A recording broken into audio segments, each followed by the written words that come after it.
I'd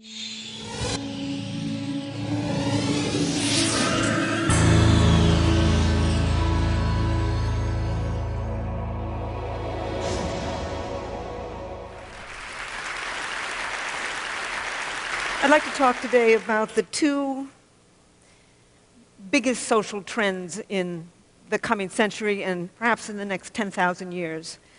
But I want to start with my work on romantic love, because that's my most recent work.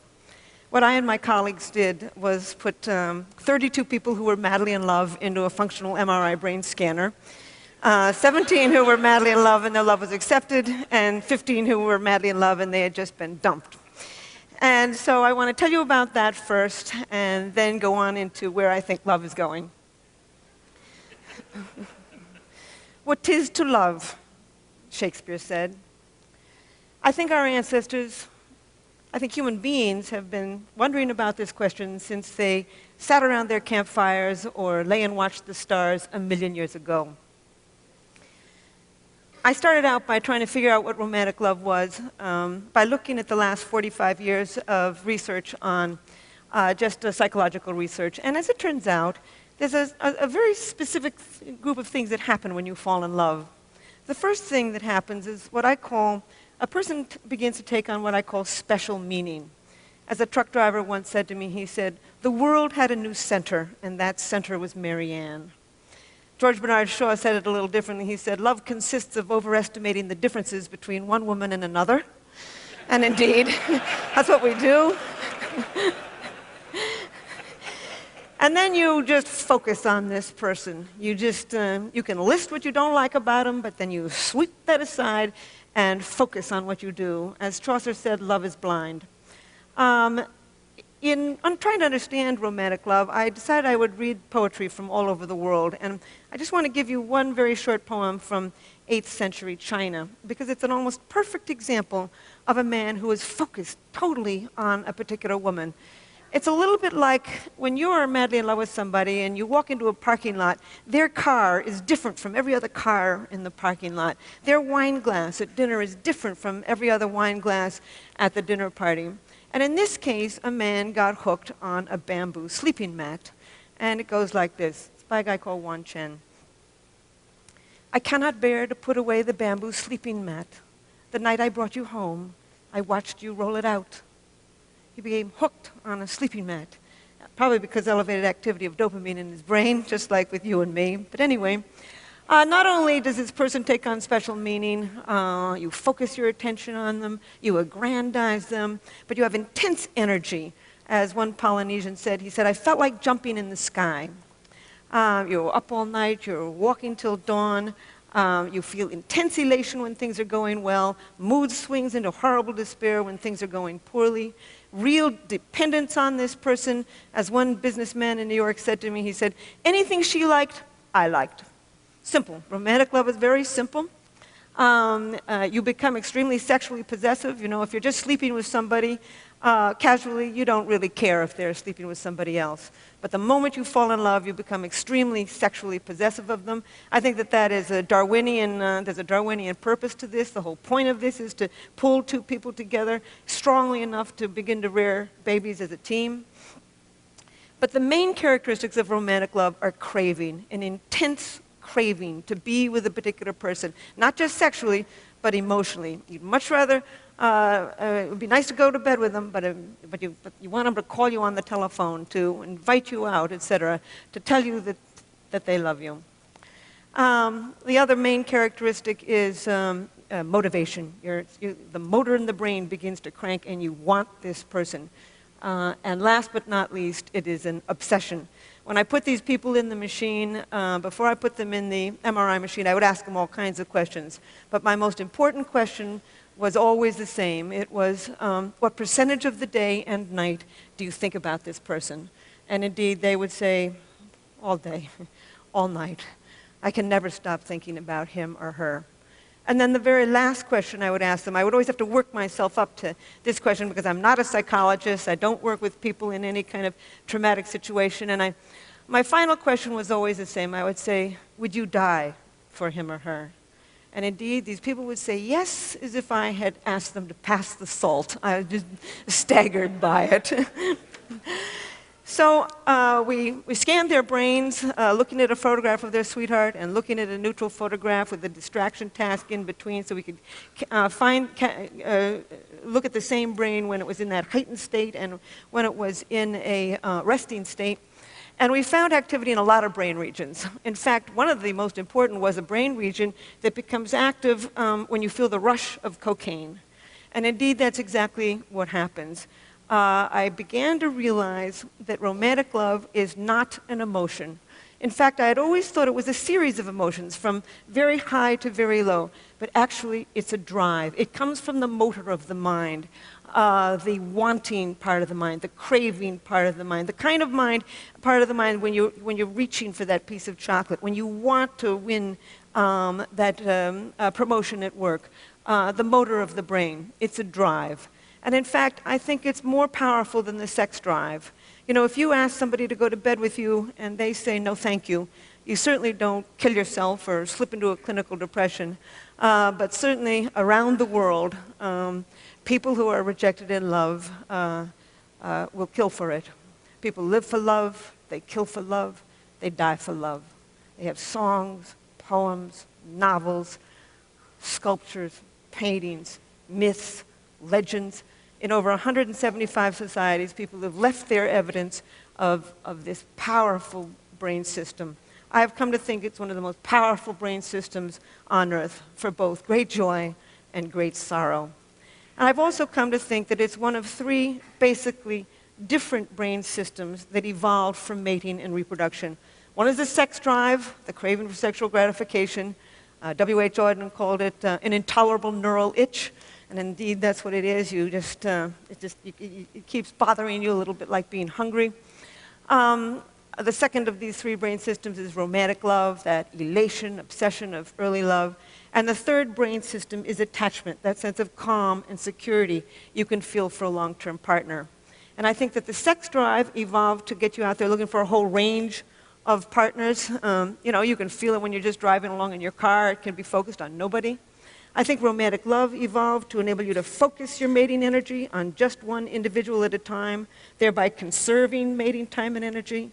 And I think that attachment, the third brain system, evolved to enable you to tolerate this human being at least long enough to raise a child together as a team.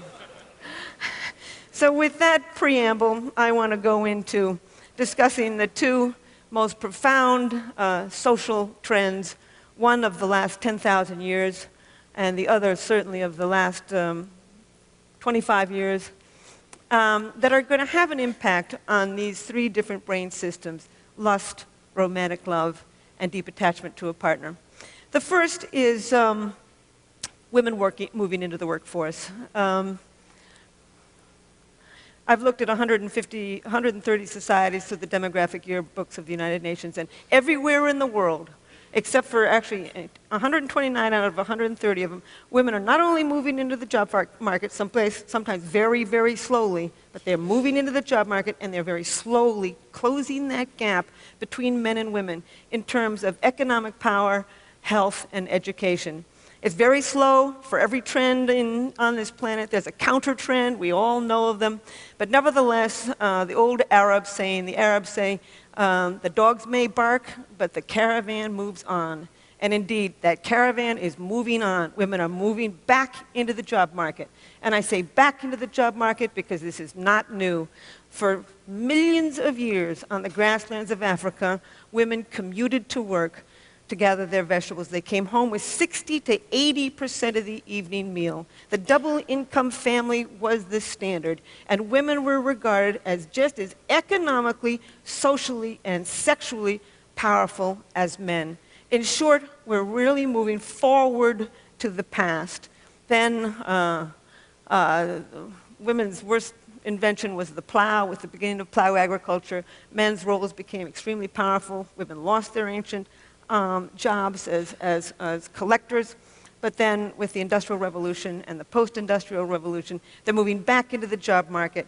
In short, they are acquiring the status that they had 1,000,000 years ago, 10,000 years ago, 100,000 years ago. We are seeing now one of the most remarkable traditions in the history of the human animal. And it's going to have an impact. I generally give a whole lecture on the impact of women on the business community. I'll only just say a couple things and then go on to sex and love.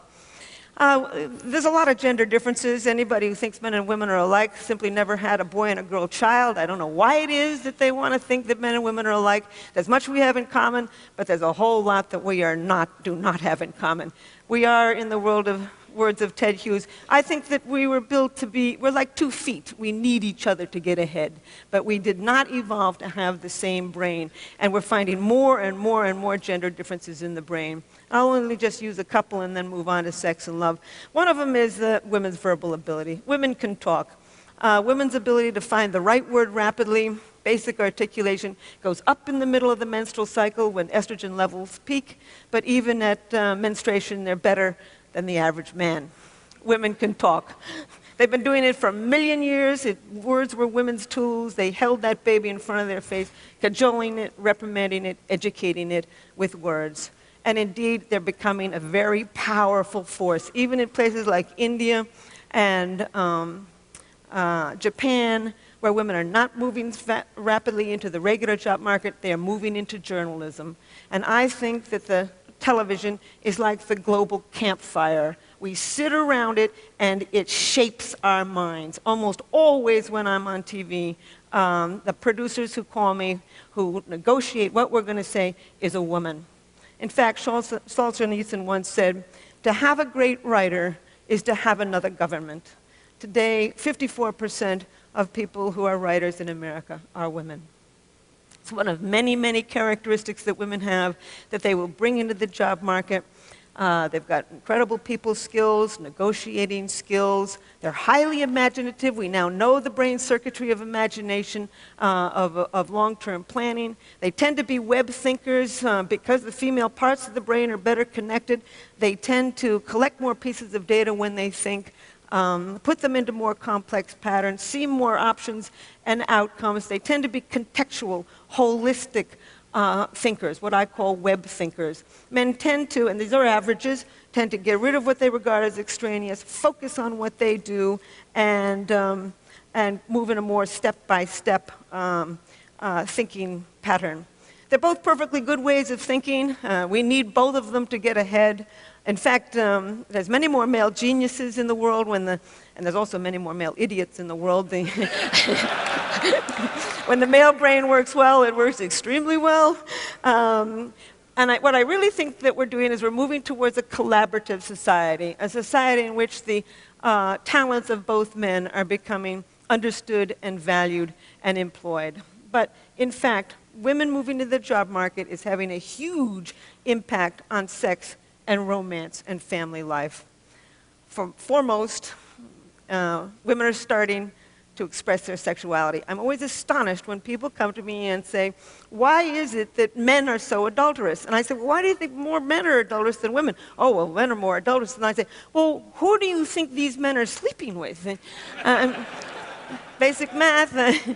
Anyway, in the Western world, women start sooner at sex, have more partners, express less remorse for the partners that they do, marry later, have fewer children, leave bad marriages in order to get good ones.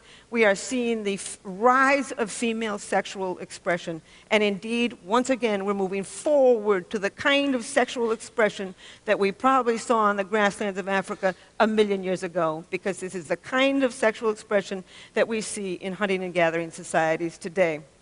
We're also returning to an ancient form of marriage, equality.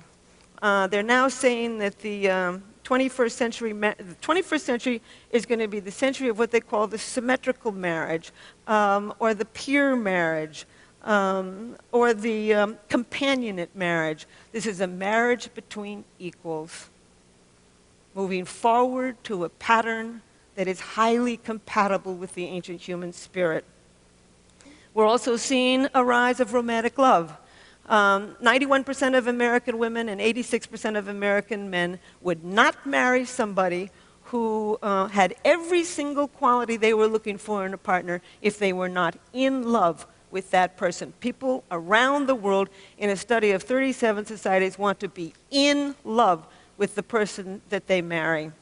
Indeed, arranged marriages are on their way off this braid of human life. I even think that marriages might even become more stable because of a second great world trend. The first one being women moving into the job market, the second one being the aging world population. They're now saying that in America, that middle age should be regarded as up to age 85. Because in that highest age category of 76 to 85, only as much as 40% of people have nothing really wrong with them. So we're seeing this a real extension of middle age. And I looked, for one of my books, I looked at divorce data in 58 societies. And as it turns out, the older you get, the less likely you are to divorce. So the divorce rate right now is stable in America, and it's actually beginning to decline. It may decline some more. I would even say that with Viagra, estrogen replacement, hip replacements, and the incredibly interesting women have never been as interesting as they are now. Not at any time on this planet have women been so educated, so interesting, so capable. And so I honestly think that if there really was ever a time in human evolution when we have the opportunity to make good marriages, that time is now. However, there's always kinds of complications in this. These three brain systems, lust, romantic love, and attachment, don't always go together. They can go together, by the way. That's why casual sex isn't so casual. With orgasm, you get a spike of dopamine. Dopamine is associated with romantic love, and you can just fall in love with somebody who you're just having casual sex with. With orgasm, then you get a real rush of oxytocin and vasopressin. Those are associated with attachment. This is why you can feel such a sense of cosmic union with somebody after you've made love to them.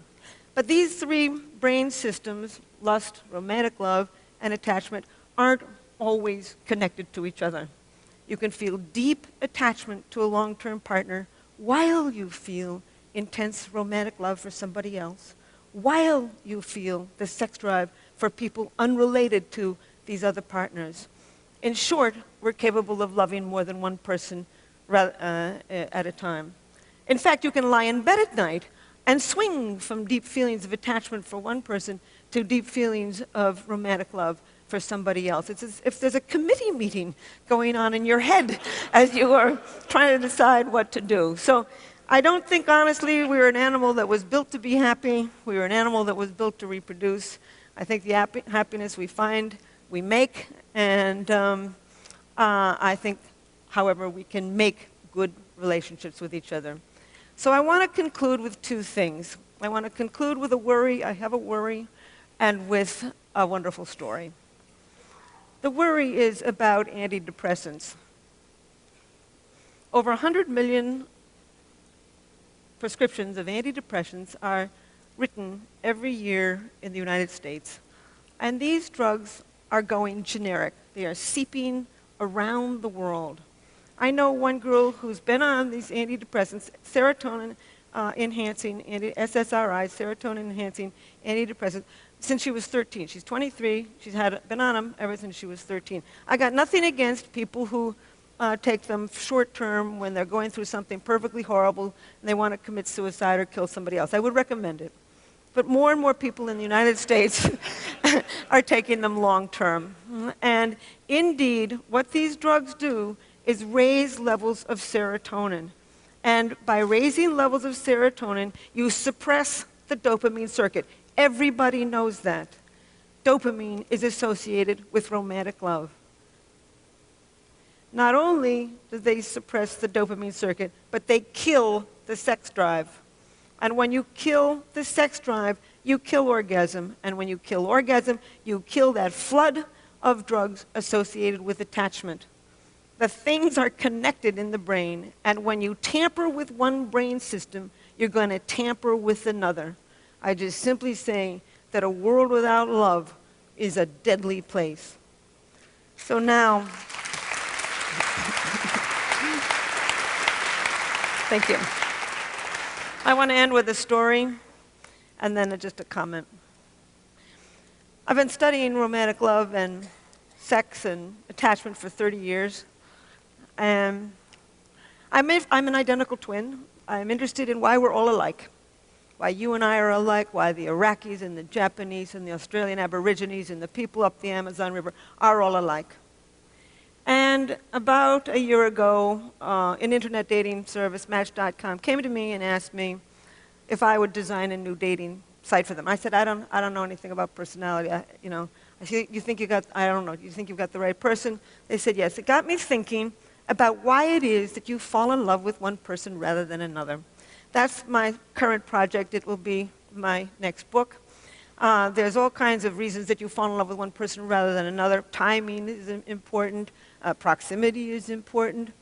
Mystery is important. You fall in love with somebody who's somewhat mysterious, in part because mystery elevates dopamine in the brain, probably pushes you over that threshold to fall in love. You fall in love with somebody who fits within what I call your love map, an unconscious list of traits that you build in childhood as you grow up. And I also think that you gravitate to certain people actually with somewhat complementary brain systems, and that's what I've now contributing to this. But I want to tell you a story to illustrate, I've been carrying on here about the biology of love.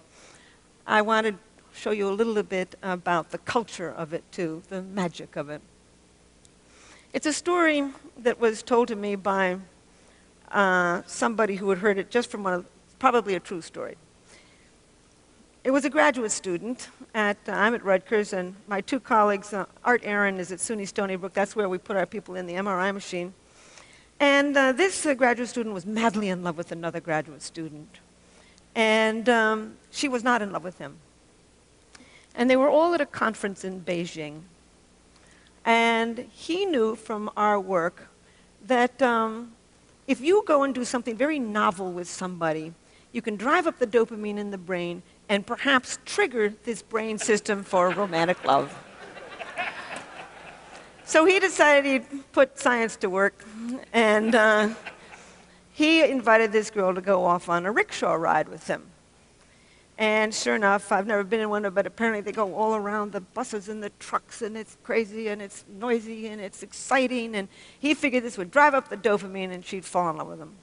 So off they go, and she's squealing and squeezing him and laughing and having a wonderful time. An hour later, they get down off of the rickshaw, and she throws her hands up and she says, "Wasn't that wonderful? And wasn't that rickshaw driver handsome?"